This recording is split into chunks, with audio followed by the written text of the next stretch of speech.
இந்த 10 phone number தான் செத்து போன டிசி போன்ல இருந்து கடைசியா ரெக்கார்ட் ஆன இன்கமிங் அவுட் கோயிங் நம்பர்ஸ். இந்த நம்பர் யாருன்னு தெரிஞ்சா டிசியை யார் எதுக்காக கொலை பண்ணாங்க, அவங்களுக்கு டிசிக்கு என்ன சம்மந்தம் இருக்குன்னு தெரியறதுக்கு வாய்ப்பு இருக்கு. இப்போ உடனே இந்த நம்பர் அந்த போன்ல இருந்து பண்ண. இதுல இருந்து ஏன் போடணும்? அந்த நம்பரை அதே செல்போன்ல இருந்து அமுக்குனா அது யாருன்னு தெரிஞ்சிட்டு போகுது. செத்தவன் போன்ல இருந்து பேச சந்தேகம் வராது. லூஸ் மாதிரி பேசாத. அது போடு. மதிப்பு மரியாதை தான் உங்களுக்கு எனக்கு ரொம்ப பிடிச்ச விஷயம். சரி போடு. சொல்லு. 988526228. உங்களால நான் திட்டு வாங்குறேன். ஹலோ, இங்க மனோன்மணி, அங்க யாரு? ஆஹா, ஏதோ ஒரு ஃபிகர் பேசுது, பேரை கேக்குது. நானா சொல்லுவேன்? இப்ப பாரு மாத்தி அடிக்கிறேன். நான் தான் பழனிசாமி பேசுறேன். ஏன்யா பழனி, செய்யறது மாமா தொழில், அதை ஒழுங்கா செய்ய உனக்கு துப்பு இல்ல? ஆயிரக்கணக்கில் செலவு பண்ணி கேரளால இருந்து 3 சேச்சியை கொண்டாந்து இறக்கிருக்கேன். ஏதாவது கஸ்டமரை கோத்து விட வேண்டாம். அந்த ஃபிகர் கேட்டா நான் என்னடா பதில் சொல்வேன்? டிசிக்கு லிங்க் பாத்தியா? கட் பண்ணு. ചേച്ചി പിന്നെ ഒരു കാര്യം ചെയ്താൽ മതി. ഒരു ഓട്ടോ പിടിച്ച് அந்த 3 പെൺകുട്ടികളെ അതിൽ ஏத்தி പിന്നെ കൊല്ലத்துல விட்டு திருச்சி வரணும் கேட்டோ. இந்த பண்பு தான்ப்பா உன்கிட்ட எனக்கு பிடிச்ச விஷயம். அடுத்த நம்பர் சொல்லுப்பா. ஹலோ வணக்கம், சித்த வைத்திய சிங்கராஜ் பேசுறேன்.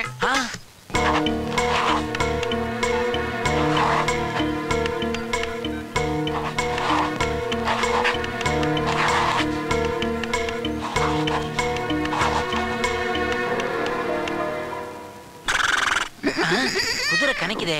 யாரா நீ? நான் அனல்புரி ஆறுமுகம் பேசுறேன். நான் பேல்பூரி பெருமாள் பேசுறேன்டா. நான் துரை பேசுறேன். துரை என்ன?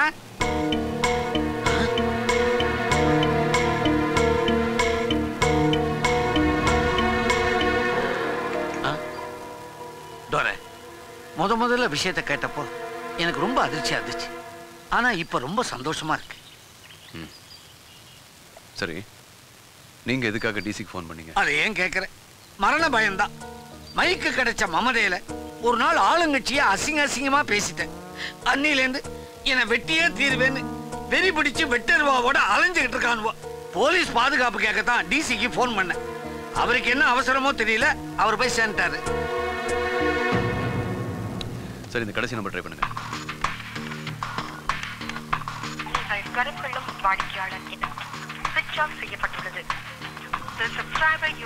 உடனே இந்த நம்பர் யாருன்னு எனக்கு தெரிஞ்சாகணும்.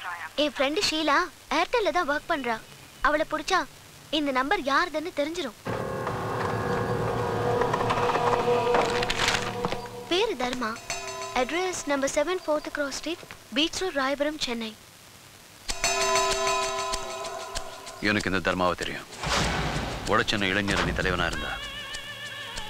பெரியவருடைய பையன் சண்முகையாவை கூட இவன் நல்லா தெரியும். செத்து போன டிசிக்கும் தர்மாக்கும் என்ன கனெக்ஷன்? அனந்தா ஜனமாக மாதவா ஜனமாக கோவிந்தா ஜனமாக ஓம் மாத தேவதாப்யோ நமஹ. ஹலோ ஐயா, நான் துரை பேசுறேன். துரையா? நம்ம துரையா? எப்படி இருக்க? உங்க எல்லாரோட நல்ல எண்ணத்தினால எனக்கு ஒன்றும் ஆகல. நானும் அந்த மாதிரி ஆயிட்டேன் துரை.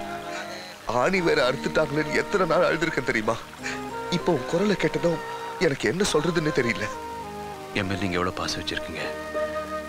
அப்புறம் ஐயா, நான் உங்களை நேரில் தனியா சந்திச்சு நிறைய விஷயம் பேசணும்.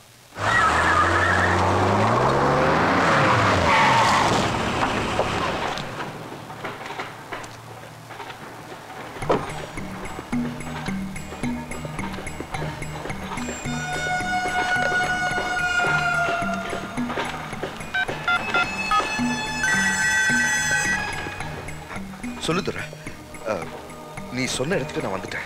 நீங்க மட்டும் இல்ல, உங்களுக்கே தெரியாம உங்களை ஃபாலோ பண்ணி என்ன அரெஸ்ட் பண்ண போலீஸ் வந்திருக்கு. என்ன சொல்ற? அங்கே ஹெல்மெட் போட்டிருக்கிற இன்ஜினியர், உங்க பக்கத்தில் இருக்கிற வாட்ச்மேன், அங்க கல்லு தூக்கிட்டு இருக்க சித்தாள், எல்லாருமே போலீஸ்காரங்க தான். துரை, அப்ப நீ என்கிட்ட வர வேணாம். பெரிய கொலை சம்பந்தமா எனக்கு க்ளூ கிடைச்சிருக்கு. செத்து போன டிசிக்கும் நம்ம கட்சியில் இருக்கிற தர்மாவுக்கும் ஏதோ தொடர்பு இருக்குன்னு நான் நினைக்கிறேன். அந்த தர்மாவை நான் பாத்துக்கிறேன். ஆனா நீங்க மட்டும் அவங்கிட்ட கொஞ்சம் ஜாகிரதையா இருங்க.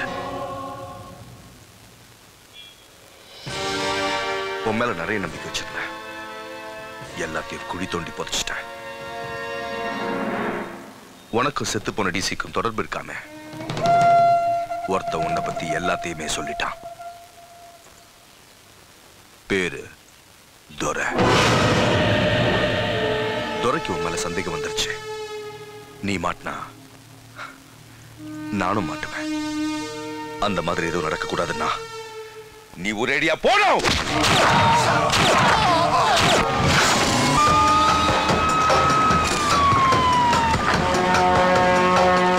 சார் நார்த் மெட்ராஸ் தாதா, பேரு தர்மா, பெரியவரோட பையன் சண்முகத்துக்கு இவன் ரைட் ஹேண்ட் மாதிரி. தர்மாவுக்கு எதிரிங்க யாராவது இருந்தாங்களா? இருக்கா துரை. கட்சியில இருந்த போய் தர்மாவுக்கும் துரைக்கும் ஆகாது. என்னடா? ஆமாங்கய்யா. அதனால பழைய பகைய மனசுல வச்சுக்கிட்டு துரை அவனை கொண்டு இருக்கலாம். துரை என்னை சந்திக்க வரேன்னு சொன்னான். இந்த இன்ஃபர்மேஷனை நான் தான் உங்களுக்கு கொடுத்தேன். ஆனா என்ன சுத்தி நீங்க இருக்கிறத துரை எப்படியோ கண்டுபிடிச்சு தப்பிச்சிட்டான். அன்னைக்கே நீங்க துரையை அரெஸ்ட் பண்ணிருந்தா இன்னைக்கு தர்மா உயிரோட இருந்திருப்பான். உங்க மொத்த போலீஸ் டிபார்ட்மெண்டால ஒரு துரை அரெஸ்ட் பண்ண முடியல.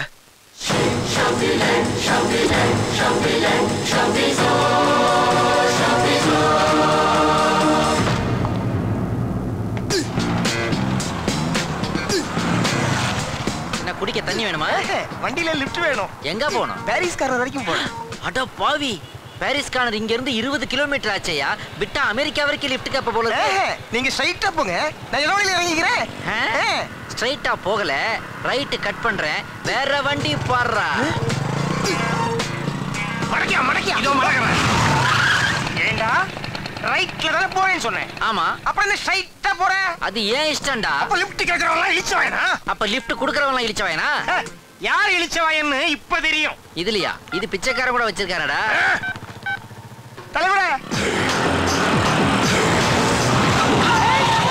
யாரா நீங்கெல்லாம்? லிஃப்ட் கேட்போர் சங்கத்தின் தலைவர்னா இவர் உபத்தலைவர், இவர் பொருளாளர். அட பெருசுகளா, லிஃப்ட் கேக்குறது கூட சங்கம் ஆரம்பிச்சிட்டீங்களாடா? நாம தான் அம்பிய மாட்டி விட்டுட்டோமோ. எங்க சங்கத்தால இன்சல்ட் பண்ணதுக்கு 1000, தேவையில்லாம போய் சொன்னதுக்கு 500, ஆட்டோ 2 வீலர் கன்வீன்ஸ் 500, ஆக மொத்தம் 2000 ரூபாய். இந்த ரசீது. என்னடா ஆன் தி ஸ்பாட்ல குடுக்குறீங்கடா? இதெல்லாம் பெரிய அநியாயம்டா. இதெல்லாம் கேக்குறதுக்கு ஆளே இல்லையாடா? நானும் கொஞ்ச நேரமா பாத்துக்கிட்டு தான் இருக்கேன். என்ன இந்த ஆளை மிரட்டிக்கிட்டு இருக்கீங்க? ஓஹோ, வெளியூர்காரன், அடிச்சா யாரும் கேட்காத அனாதை அப்படின்னு தைரியமா? இவங்கிட்ட ஒரு 5 பைசா கூட வாங்க முடியாது. எங்க இவனை அடிச்சிருவீங்களா நீங்க? உடனே அடிச்சுட்டாங்க. போட்டு தாக்குங்க.